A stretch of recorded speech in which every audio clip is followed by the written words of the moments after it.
This is RTV6 News at 6, working for you.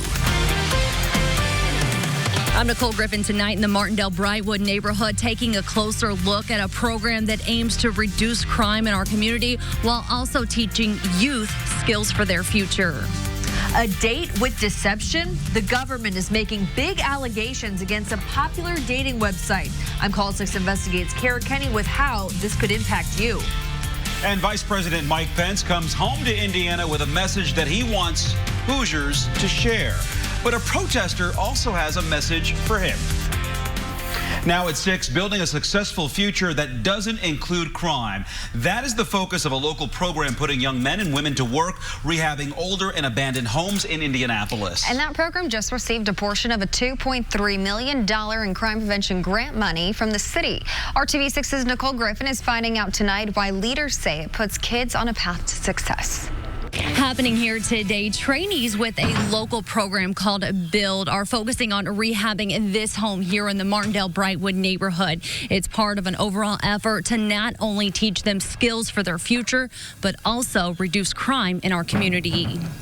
While improving an elderly woman's house on Indy's east side, trainees with Build are drilling down basic construction skills. I learned like stuff to do with hand tools, power tools. DeMorris Taylor is a few months into the Build program, and he's already looking ahead to what's next. After this, I hope to invest in real estate and start my own business one day and helping people fix their house. Build stands for Believers United in Local Development. It's a program aimed at youth ages 16 to 24. They earn a weekly $200 stipend as they rehab houses in areas like Martindale-Brightwood, Riverside, and Hawville. I was a part of the program when it first started. I'm a carpenter now. I'm the head carpenter. Daquan Ludi knows firsthand how the Build program impacts lives and ultimately keeps young men and women on a positive track. This will show you how to make some legit money and keep you off the streets because you got a skill now and you're not trying to break in that window. You know, you can fix that window tight. The more time we can keep them engaged in the classroom, increase their education, increasing their earning potential, the less time they're able to make a poor decision that may affect the rest of their lives. Now pull it up with your thumb. By rehabbing homes in the communities where the trainees live, Troy Turner, the construction manager, hopes they build relationships with community members. And then hopefully possibly buy a home or start maintaining a home in the community. All of those things create people who are engaged and start to build roots in the community, which reduce crime. And when training is complete, leaders stay engaged, helping them with their next step in life, finding a job and building a successful future. Working for you, Nicole Griffin, RTV6. Nicole, thanks. And leaders with Build say the $45,000 awarded through the Crime Prevention Grant Program will go directly to help even more young men and women. It allows them to rehab even more houses, not just for elderly folks, but also vacant homes and help provide training opportunities. In the midst of the fervor of the impeachment inquiry into President Trump, Vice President Mike Pence returned to Indiana today to discuss trade with neighboring countries. Pence spoke this afternoon at McAllister Machinery, the Indianapolis headquarters of a local heavy equipment supplier. The former Indiana governor is pushing for the passage of the United States-Mexico-Canada Agreement, or USMCA. The USMCA would replace NAFTA as the country's top trade agreement with its nearest bordering countries, but only if Congress ratifies it. Democrats have been in negotiations over the agreement for months, but the impeachment process may delay it. So I want to encourage each and every one of you to go out and tell the story. Run into your neighbors and your friends. Stop people outside your place of worship or outside CVS. And just say, you know, I ran into Mike the other day at McAllister, and he was awfully excited about this USMCA thing. Pence did not address the ongoing impeachment inquiry into President Trump, and he did not take questions from local reporters. His speech was briefly interrupted by a protester advocating for action on climate change. While he was discussing the economy, a woman stood up with a photo of 16-year-old Swedish climate activist Greta Thunberg and a sign that read, "How dare you?" A group called Code Pink has claimed responsibility for the protests. The group says the Trump administration is not taking the climate crisis seriously. Now to your Storm Team 6 forecast, and what has been a very comfortable afternoon will turn into a cool evening. Chief Meteorologist Kevin Gregory is here with those numbers. Hey, Kev. And clear and cool. Lots of sunshine, clear tonight. Our average low temperature in the lower 50s. We'll drop to 50 degrees, the record 35. As you look at this wind out of the northwest and north, been bringing in drier air. Our humidity pretty much non-existent with light winds and a clear sky. That'll set the stage for these temperatures to fall at least 20 degrees from where we're at now, around 70 to the north. To the south, temperatures in the mid 70s. Bloomington, Columbus, 77, as you can see in the Seymour. 51, that's the magic number for Indianapolis overnight. Outlying areas will be cooler than that. As you look at your morning forecast tomorrow, we'll make a recovery to 74 by noon. We've still got to talk about thunderstorm chances, the weekend changes that are ahead and near record highs for next week. Well, new numbers out today from the state show no increase in vaping-related deaths in Indiana, but there is an increase in vaping-related lung illnesses. The state health department is investigating 50 probable cases with 17 confirmed. Last week, it was 47 cases with 15 confirmed. Nationwide, there are 12 confirmed deaths, including one in Indiana, and there are at least 805 probable cases of vaping-related lung injuries reported in 46 states. Health officials are advising people not to use any vaping product until the cause is better understood. Call 6 Investigates is looking into complaints about a popular dating site. The feds say you could be making a date with deception. The Federal Trade Commission filed suit this week against the owners of Match.com. Call 6 Investigates. Kara Kenny is looking into how this could impact you. Many people look for love online, and it's easy to get roped in when you think someone is interested in you. But according to this lawsuit filed this week by the Federal Trade Commission, they say the company used misleading tactics to try to get consumers to sign up. The feds say it was alerts like this one that drew in consumers looking for everlasting love. You caught his eye, and now he's expressed interest in you. Could he be the one? To read the message, consumers had to purchase a subscription, but the government says many of the messages came from millions of fraudulent accounts. The FTC says consumers signed up because of these deceptive ads, hoping to meet the one. Instead, they found a scammer on the other end. The lawsuit, filed September 25th in Texas, targets Match, but not the company's other brands like Tinder and Plenty of Fish. It alleges when Match made it difficult and confusing for daters to cancel, the FTC called it illegal billing practices. Match released a statement disputing the allegations, saying the feds are making completely meritless allegations supported by consciously misleading figures. Fraud isn't good for business. That's why we fight it. The company says they catch and neutralize 85% of potentially improper accounts in the first 4 hours and 96% of fraudulent accounts within a day. If you've ever been a Match.com customer and you're wondering, what could I get out of this? According to the lawsuit, they're seeking restitution and refunds for consumers. But of course, it's way too soon to tell if that will happen. Kara Kenny, RTV6. Kara, thanks. And Match also says the Federal Trade Commission has misrepresented internal emails and relied on cherry-picked data to make outrageous claims. They intend to vigorously defend themselves in court. Well, a big surprise and uplifting messages today for IPS students at Shortridge High School. And it all started when actor and comedian Mike Epps walked onto the stage here.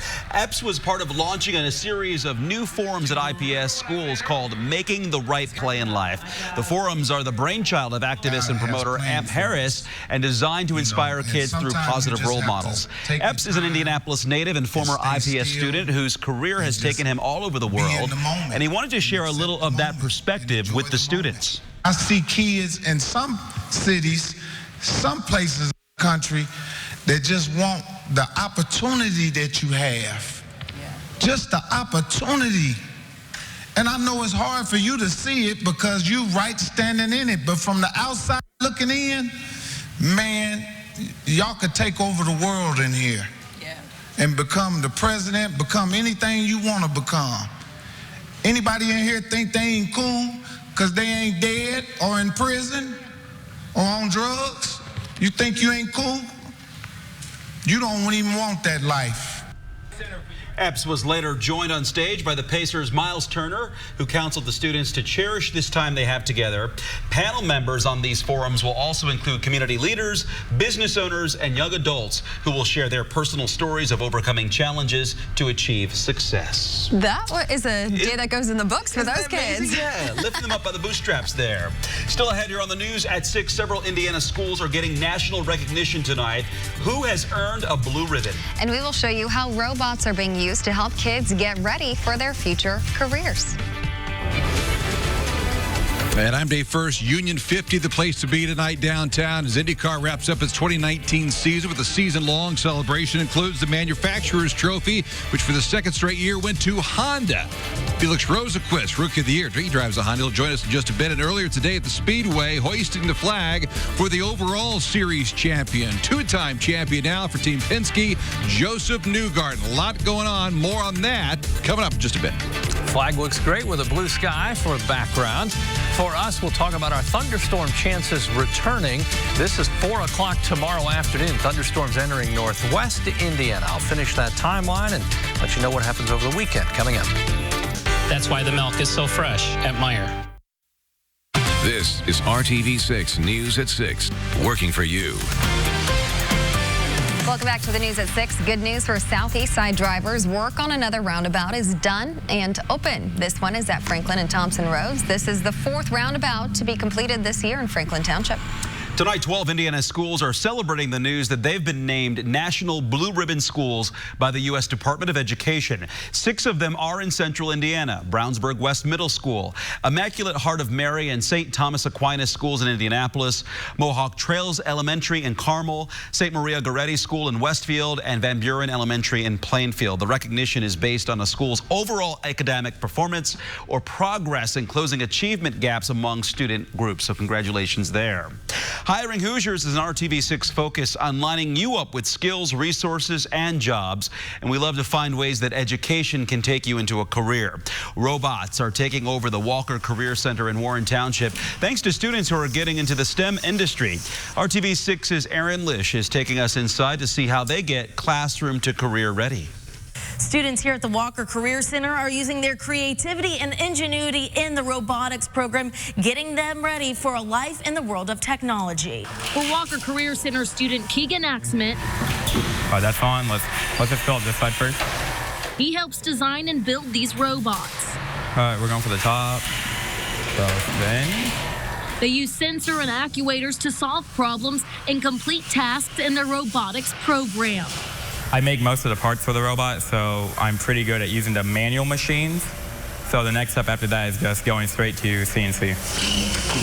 Skills gained include understanding motors, functional systems, and robot control systems. There are companies that will look for that, First Robotics or Vex Robotics on a resume to say that they know that they've been in a program where they've been put under the gun, under pressure, and can succeed through it. They program industrial robots and design test robots for competitive tournaments. Make sure you make those long enough that we have some extra to wind it through here. For Ashton Watson, she enjoys repairing the robots. So we're replacing the regulator for the pneumatic system. She hopes her passion for engineering and STEM will inspire others. Even if you think that you have just a little bit of an interest in it, that you should definitely try, getting into STEM, getting into robotics, getting into coding. And these robots are the vehicles to help teach these students how to grow in the robotics industry. I think it's great. I think it's one of the best things I've done throughout my high school career.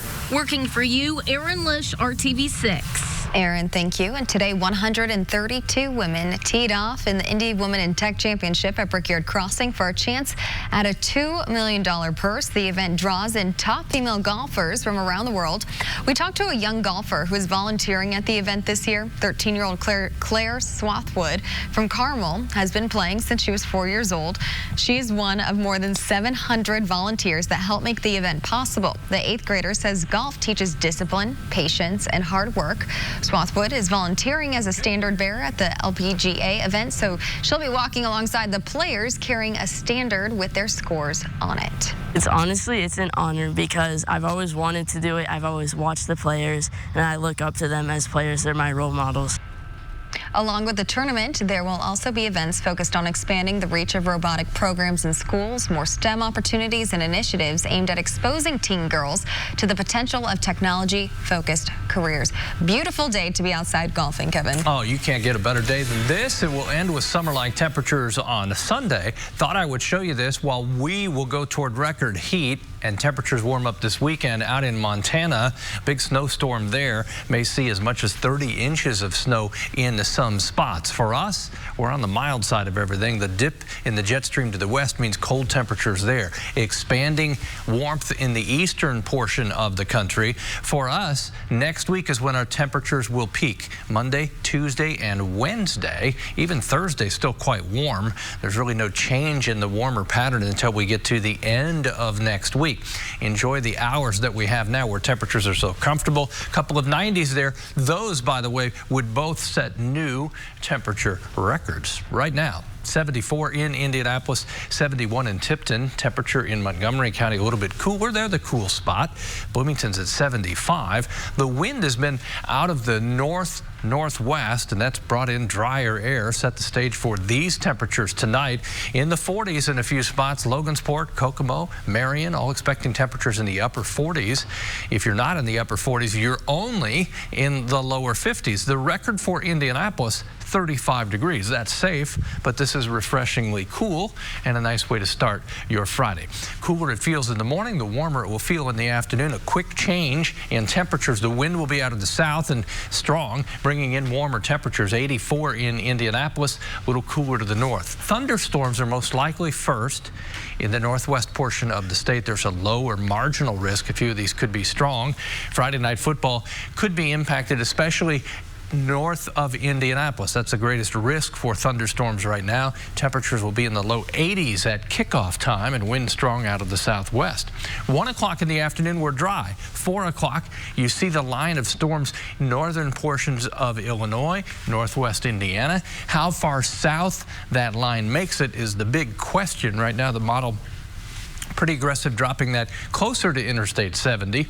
That moves on. We'll see another area of showers and thunderstorms through the overnight into Saturday morning. This may be overplaying the coverage of the rain. We all know we could use some showers and thunderstorms. There's the wind. It will be strong through the day tomorrow, even through tomorrow night into Saturday morning. Sunday, once the warm air starts to take hold everywhere, that will diminish, kind of eliminate rain chances as temperatures set a new record high Monday and Tuesday. Still very warm at 88 Wednesday, but we're way up here Wednesday and then quickly back down to 73 for a high next week. You went ahead and put the 90s on there. 90 even, yeah. Here we go. All right. Well, the IndyCar season wrapped up Sunday in California, and tonight the teams are celebrating in Indianapolis. Sports Director Dave Ferris joins us live downtown from the Victory Lap celebration. Hey, Dave.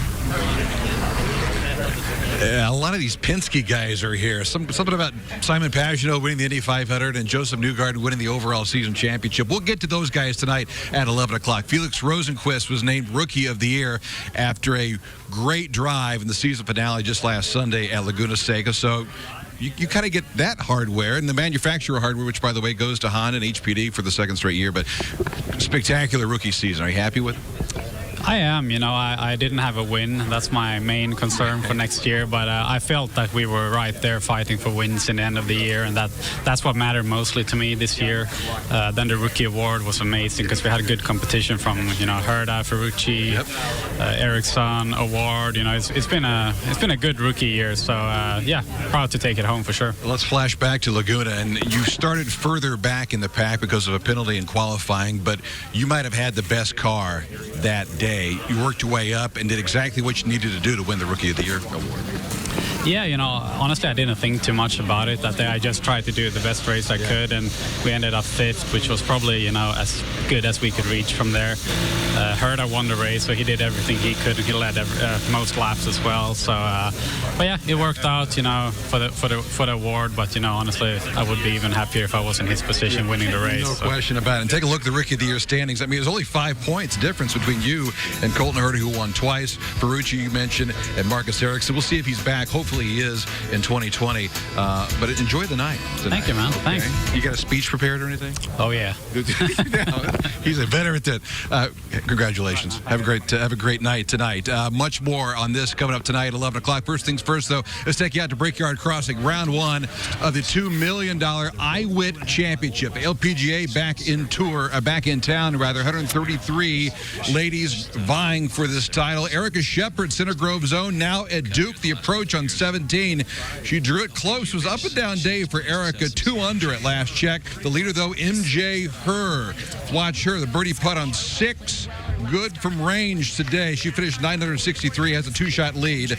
Round 2 and cut day tomorrow. Hey, finally tonight, first and foremost from Cincinnati. I'm proud to say that I'll be here until the day that they pass muster on me for the final time.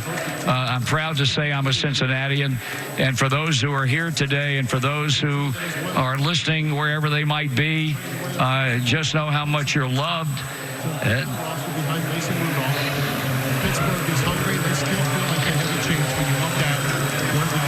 And how much you're appreciated. That's all I got. Longtime Reds broadcaster Marty Brenneman, the end of his last broadcast with the team. We featured Marty last night at our Sports Extra Spotlight during the news at 11 o'clock, retiring after 46 seasons as the Reds play-by-play man. Plenty of emotions, a wave from the players, a wave back to them and the fans. They drew some 29,000 for a game that was really meaningless, but that didn't matter. It was all about saying farewell to Marty Brenneman. Quite a moment this afternoon out at Great American Ballpark. Joseph Newgarden, our Sports Extra Spotlight tonight on the news at 11. For now, Dave First reporting live, RTV6 Sports. The only name you need to know.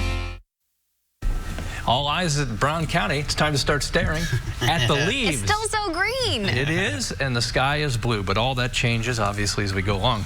You know, when you still have temperatures forecast at 90, it doesn't feel so fall-like. No, not at all. You're still Where is enjoying that fall? summer frame of mind there. All right, well, we'll see you at 7.